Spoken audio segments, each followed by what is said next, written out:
Growing up, when I was here many years ago, there were actually cabins here, of which I have a photograph of. But this is the flat area.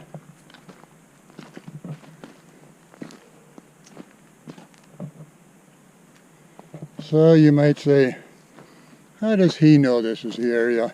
Because I don't see any cabins here. Well, that's true. There's a forest fire came through. Mid-90s, and burned down the cabins, which weren't really big cabins. They're like 6 feet high shaped. But when you look around here, what didn't the forest fire burn?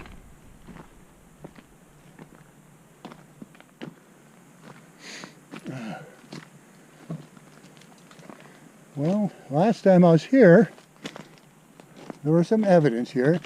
Let me see if I can find it again. Trouble with trees is they block your vision. Here we are. Still here, can't burn them.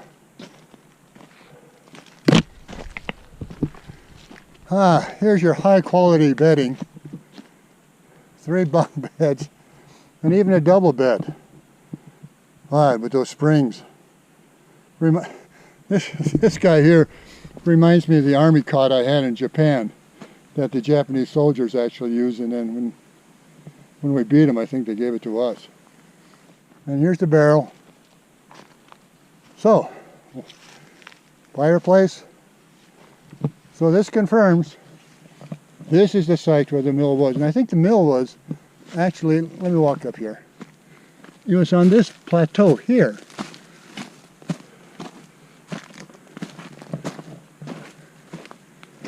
And here you can see the hoses here for water springs.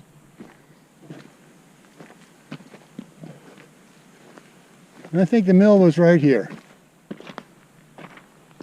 And there's the creek to power the wheel.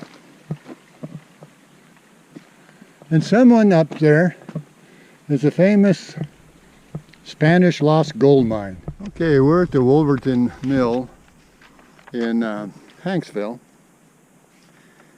And this mill was totally reconstructed using original logs, borders and everything that they helicoptered from the site we saw earlier. Wolverton was born in Deer Island, way out in Maine.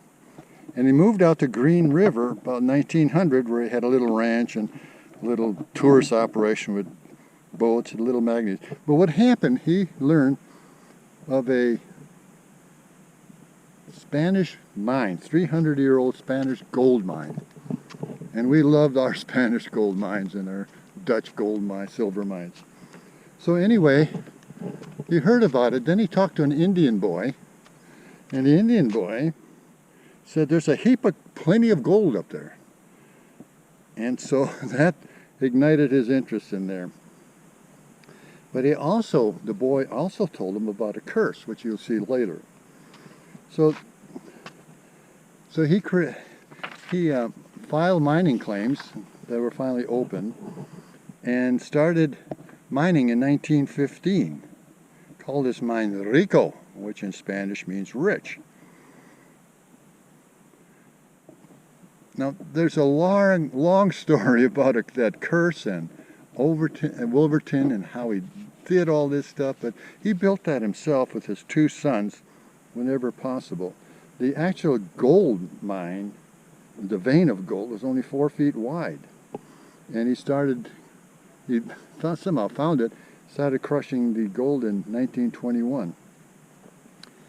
Not sure where that mine is, I don't think anybody is, but he had an injury, horse threw him, and the curse was working. So he died at the age of 68 years old, which is kind of young, but probably worked himself to death. And he's buried in Green River on 28 November 1930. Okay, let's look at this wheel here. Remember, this wheel was immersed in the creek we saw earlier. Just turn, we'll see some gold arrastrados. Now, I would guess about 90% of everything you see here, except perhaps the roof covering, has been restored. They hauled that wheel from the mountain up there by helicopter. It's remarkable. But just look at that construction he had to do. Now this thing not only ground quartz for gold, but it's also a sawmill. So just look at how the wheel is constructed with these individual 2x6s nailed together, cross beams, etc. Okay, let's meander inside now.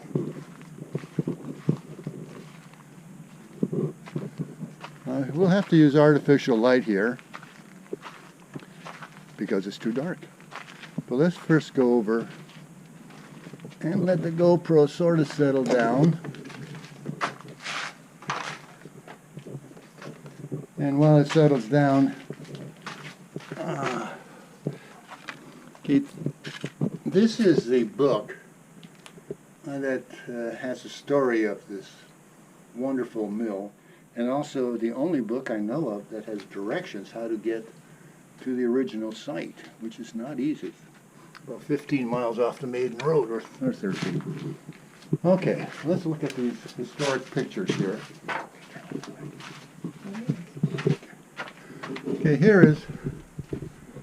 there we go. Here he is at the age of 30. I think at that time everybody had to have a mustache. Okay, now here was the mill taken picture in 1927. You can see the wheel in the background. Now here he is. I don't know why he's surveying the Green River. It's been there and always has been there. Now this is an interesting picture because it shows the helicopter lifting the wheel out of the creek. And that's the creek we crossed. Forget the name of it offhand that we crossed. Oh, yeah, Straight Creek. And over here's another picture of the mill. I guess that could be the cabin. Cabins we saw were smaller. Okay, let's go look at the mill itself. Let's focus on the wheel up here.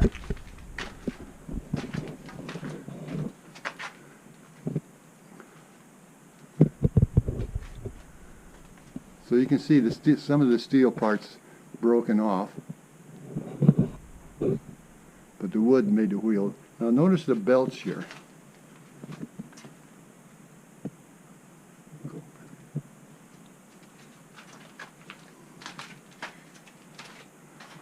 It's tricky with all the lights here, but this is a very thick belt. It's about 6-7 inches across, and it goes all the way down there to two wheels that are rotated here. Let's look at this. Okay, there are two arastas, A-R-A-S-T-A-S, which is a Spanish word for something. And the point here is you have a rock, this side, and same with this side. And you can see the wheel here. That turns it, so you would put your quartz rock in here that you took out of the mine, and it would go around and grind that rock into pebbles, small as they could get. Now the belt here, kind of interesting. This is the pulley assembly to keep pressure on the giant wheel here, I guess. Okay, let's go further. So we already explained the purpose of this guy, and he's about 7-8 feet in diameter. You can see the rocks down there at the base, and this one continually grinding it. So when you finally have it ground down into some unknown size, you would move that unknown size to here. Now this time, you have a steel wheel, major heavyweight. My guess, 1,000 pounds. It's got S killing something over there. But anyway, it would ride on this track here, grinding the pebbles into dust, at which time you can run the dust through a sluice. In other words, water would be pouring over the dust and the gold would be separated. And that, of course, is driven by this wheel, which he had to make, as you can see, out of wood.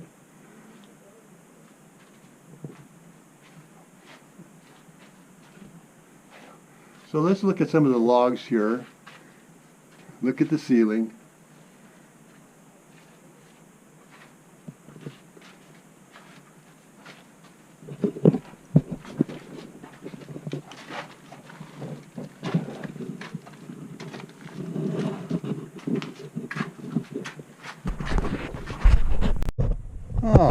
Okay, here's a sign with a picture of the old mill and a curse.